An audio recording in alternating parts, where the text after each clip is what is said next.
welcome to our discussion, and you always see that good amount of understanding goes into when you're speaking, okay?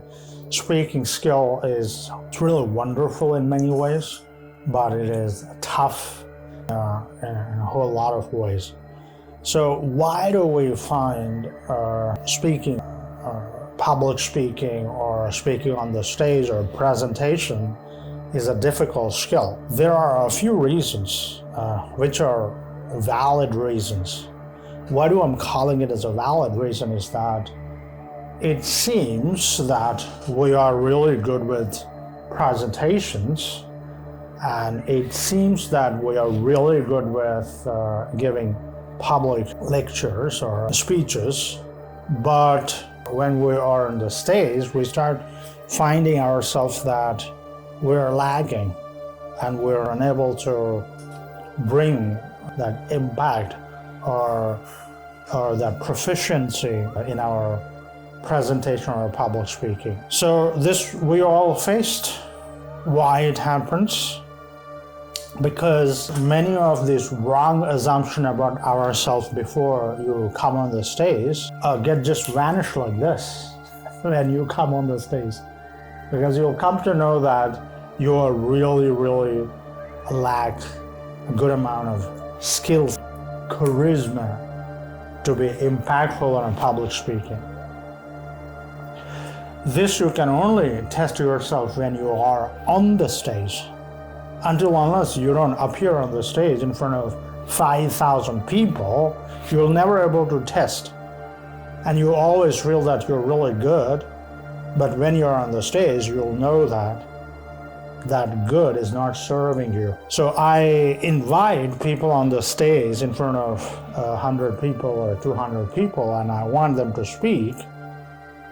And if they're able to cross that first hurdle, that means they are reached the base camp, the Himalayan climbing, the base camp. You all know, first in order to reach the base camp, and then further training is given so that you can climb the mountain. Why it is tough to speak in front of people? There are psychological barriers, of course. Then there are technical barriers. Let's look at the technical barriers first, then we'll move to psychological barrier. What are the technical barriers?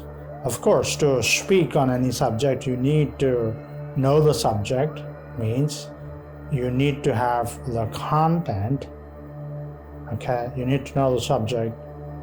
So the knowing the subject, the content is a primary need.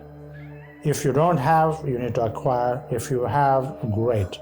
The one part is taken care. The second part, we call it the customization. You know the subject, but you're talking to a general public. That time you cannot use technical cliche. You have to use words and kind of examples which are generally understood by a large number of people. If your audiences are students, then you have to use appropriate examples and you know to customize your content considering audience. And the third technical thing, what you know to good at it, is vocal cord, utilizing the language, proficiency and efficiency of your language usage, pronunciation. If you're using, for that matter, any language, Germany, French, Chinese, Japanese, or English, every language has got its own rhythm, its own beauty. You need to be good with that particular language, and you need to be capable of bringing out the beauty of that language. For example, we are speaking in English. You need to practice International Standard English, and you need to use International Standard pronunciation and all the nuances of English.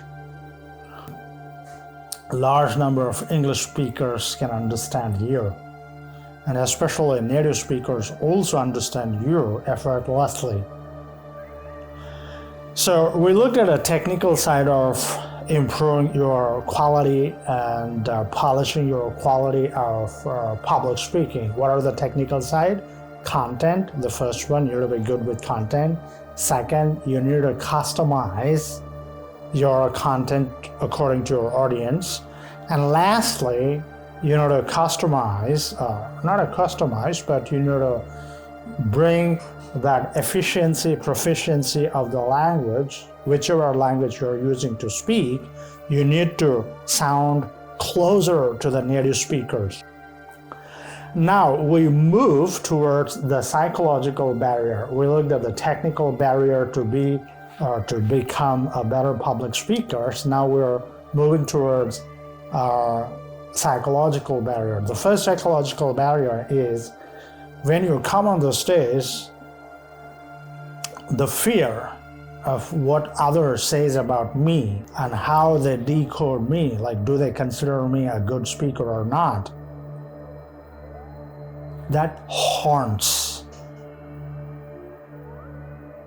That's the first psychological barrier to overcome. Of course, when you're on the stage, people will carry some opinion, okay? Because that's how people are. That's how we are also. We also comment on other people. So likewise, others also comment. And you need to thicken your skin wherein you get less affected by people's opinion. Of course, it's kind of a difficult, but it's important to start developing thick skin so that you'll be less affected by others' opinion about you. The second psychological barrier is when you are on the stage, people are constantly listening to you and evaluating every word, every sentence you say, and they are judging as well. And generally, we humans don't like being judged by others. So in most of the cases, we don't want to make ourselves subject to be judged by the people. So therefore, we try to avoid those kind of situations where we are being judged. We try to avoid them. We want to escape from that place. Therefore, we are trying to complete our speech as quick as possible and run away from that place. No, you shouldn't do that. You should not bring the psychological thought that, how can I quickly finish this talk? If you carry this kind of psychological orientation towards your public speaking, I will tell you that you are going to become unsuccessful, or you won't be able to develop public speaking skills until unless you don't make coming on the stage and speaking to people, whether it's 100 people or 500 people or 5,000 people, the number doesn't matter, but the coming on the stage and sharing your thought should be a joyful act, and you should love that being on the stage. Until unless you don't consider this is a joyful thing and you don't make it as a joyful act, you won't feel comfortable. If you don't feel comfortable on the stage, it reflects in your body language, your voice, your lack of confidence. That's not good for you. So how do you make appearing on the stage and getting this chance to speak to 5,000 people and expressing your thought to the large audience is a joyful? How do you make this a joyous act or a joyous thing you are doing in your life? You need to kind of shift your mental framework and start considering this is a joyous thing to do. Bring that joy. Until you don't rewire your thinking like this, you're not going to break the mental barrier. So in our today's discussion, we looked at the technical barriers and psychological barriers. Psychological barriers, you need to consider speaking to the public or appearing on the stage in front of 5,000 people is a joyous thing to do.